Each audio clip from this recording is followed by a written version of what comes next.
ಹರಿಹರ ತಾಲೂಕು ಪಂಚಾಯಿತಿ ನಗರಸಭೆ ರಾಷ್ಟ್ರೀಯ ಹಬ್ಬಗಳ ಆಚರಣೆ ಸಮಿತಿ ಹಾಗೂ ತಾಲೂಕಿನ ಸರ್ಕಾರಿ ಇಲಾಖೆ ಸಂಯುಕ್ತಾಶ್ರಯದಲ್ಲಿ ಶ್ರೀ ವೀರಗಂಟಿ ಮಡಿವಾಳ ಮಾಚಿದೇವರ ಜಯಂತಿ ಕಾರ್ಯಕ್ರಮವನ್ನು ಆಯೋಜನೆ ಮಾಡಲಾಗಿತ್ತು. ಹರಿಹರ ತಾಲೂಕಿನ ಕಾರ್ಯಾಲಯದ ಆವರಣದಲ್ಲಿ ನಡೆದ ಕಾರ್ಯಕ್ರಮದ ಅಧ್ಯಕ್ಷತೆಯನ್ನ ಹರಿಹರ ತಾಲೂಕಿನ ಶಾಸಕರಾದ ಬಿಪಿ ಹರೀಶ್ ವಹಿಸಿದ್ರು. ಬಳಿಕ ಕಾರ್ಯಕ್ರಮದಲ್ಲಿ ತಹಶೀಲ್ದಾರ್ ಗುರು ಬಸವರಾಜ್ ಮಾತನಾಡಿ, ಬಸವಣ್ಣನವರ ಕಾಯಕವೇ ಕೈಲಾಸ ಎಂಬ ಪಾರಂಪರಿಕ ಕಾರ್ಯಗಳಿಂದ ಇಂದು ದೇವರೆನಿಸಿಕೊಂಡಿದ್ದಾರೆ ಅಂತ ತಿಳಿಸಿದ್ರು. ಇನ್ನು ಕಾರ್ಯಕ್ರಮದಲ್ಲಿ ನಗರಸಭಾ ಆಯುಕ್ತ ಬಸವರಾಜ ಐಗುರು, ತಾಲೂಕು ಪಂಚಾಯತ್ ಕಾರ್ಯನಿರ್ವಾಹಕ ಅಧಿಕಾರಿ ರಮೇಶ್ ಸಿಪ್ಪಿ, ಮಡಿವಾಳ ಸಮಾಜದ ಅಧ್ಯಕ್ಷರು, ಉಪಾಧ್ಯಕ್ಷರು, ಸದಸ್ಯರು ಉಪಸ್ಥಿತರಿದ್ದರು. ಇದೇ ವೇಳೆ ಮಡಿವಾಳ ಸಮಾಜದ ಕಾರ್ಯದರ್ಶಿ ಎಬಿ ವಾಹಿನಿಯೊಟ್ಟಿಗೆ ಮಾತನಾಡಿ, ಕಾರ್ಯಕ್ರಮಕ್ಕೆ ಆಗಮಿಸಿದ್ದ ಎಲ್ಲಾ ಜನಾಂಗದವರಿಗೆ ಧನ್ಯವಾದ ತಿಳಿಸಿದರು. ವರದಿ ಸೈಯದ್ ಶಾಮೀರ್, ಎಬಿ ನ್ಯೂಸ್ ಕನ್ನಡ, ಹರಿಹರ.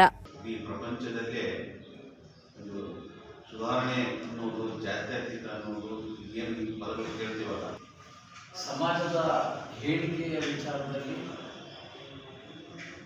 ಬಸವಣ್ಣನವರ ಅನುಯಾಯಿಯಾಗಿ 12ನೇ ಶತಮಾನದಲ್ಲಿ ವೀರ ಯೋಧರ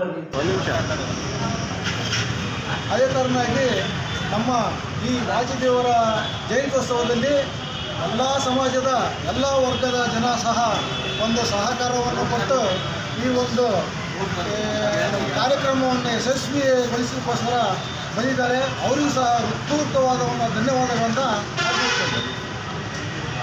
ಈ ಸಮಯದಲ್ಲಿ ಪತ್ರಕರ್ತರು, ಪೊಲೀಸ್ ಇಲಾಖೆ ಹಾಗೂ TV ಚಾನಲ್ನವರು ಸಹ, ಇವರು ಸಹ ಮಾಧ್ಯಮದವರು ಸಹ ಒಂದು ಸಹಕಾರ ನೀಡಿದ್ದಾರೆ. ಅವರೆಲ್ಲರಿಗೂ ಸಹ ಧನ್ಯವಾದಗಳನ್ನು